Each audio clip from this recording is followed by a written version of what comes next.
Mishpacha International Bakery. What does Mishpacha mean again? Family.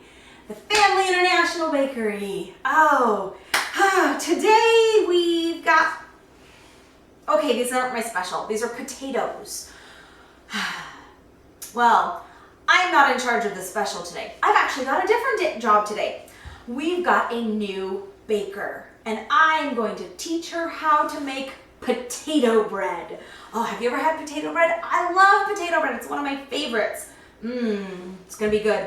Well, we have been looking for a new baker, and we got a lot of applicants, which means people who come and they fill out a paper saying, we want to work at your bakery. So we've had lots of applicants, and we had to search and search and search and find the perfect one, the perfect baker for our bakery, the perfect new baker. And we think we found the perfect applicant, the perfect new one. So I'm going to teach her how to make potato bread today. But before we do that, I've got our story for you. So last time we learned about how Joseph saved his family from dying in a famine without any food. So now we're going to move forward with our story. And keep that question in mind. Is there anything God can't do? Okay, keep that in mind. Okay, so years pass. And Joseph's family stays there in Egypt. And years go by, and Pharaoh dies, and a new Pharaoh comes along. And the Bible says a new Pharaoh came along who didn't know Joseph. So we don't know if it was the next Pharaoh or maybe the Pharaoh after that. But they didn't know Joseph. And they looked and they said, there's all these Israelites. There's a lot of them. Because they're prospering. They're doing well. There's a lot of them. And they were kind of worried. The Pharaoh was kind of worried about all those Israelites. So Pharaoh decided to make them slaves. And he enslaved all the Israelites. But they still prospered because they were God's chosen family. They still prospered. And so a couple hundred years later, there's so many of them that now the new Pharaoh, he's worried. There's so many of them. So he decides, he makes a really bad choice, a really sad choice. He decides to kill all the baby boys to stop them from growing and having such a big nation, because there were like 1 million of them by this point. And so he decides to kill all the baby boys. Well, during that time, Moses was born. And Moses' mom didn't want to kill him, so she hid him. And she put him in a basket. Now, it was waterproof, so it could float. So it was safe. She put him in a basket, and it said she put him in the river. Probably near the edge, in the reeds.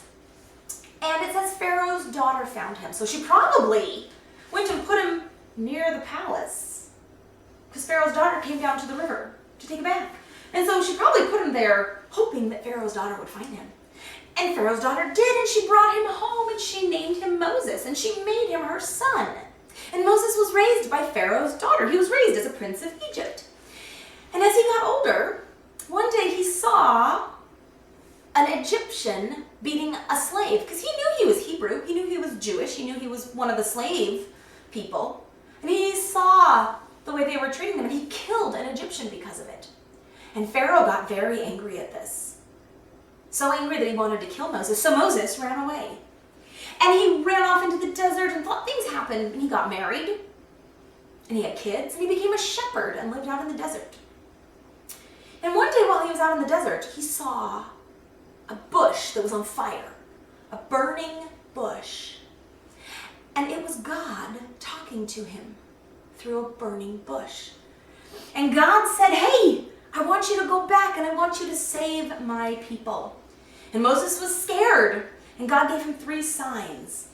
He had his staff, Moses' shepherd staff, and it turned into a snake and back into a staff. He put his hand inside his jacket and it came out with leprosy, which is a skin disease.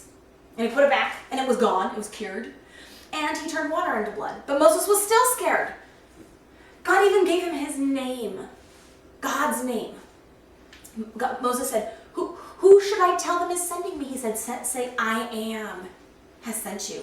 That's God's name, Yahweh, I am. It means self-existent one. It means the one who always was and always will be and never needed anybody else to exist. He wasn't created, he always has been, and I don't think our minds can quite comprehend that. But that's a story for, or a conversation for another day. So, finally, Moses is like, I don't know. And God said, fine, I'll send your brother too. Your brother Aaron will be your helper, and you're going to go and you're going to free your people. You're going to free my people from slavery. So he called Moses because Moses was the perfect applicant, the perfect person to lead his people. Moses didn't feel like it, but God knew that Moses was the perfect one to lead his people. Just like I found the perfect baker, and I'm going to teach our special potato bread recipe too. God had the perfect leader for his people to lead them out of slavery in mind. Because can God do whatever he wants? Yeah, within his character, he can. So, what's our connection to Jesus? God saved Moses.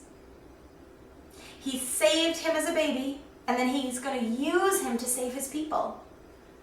Jesus came to save the whole world. Moses is going to be used to save just his people. Jesus was used to save the whole world. Pretty cool. Okay, well, my applicant's here. I gotta go teach her how to make awesome potato bread, and I'll see you guys next week.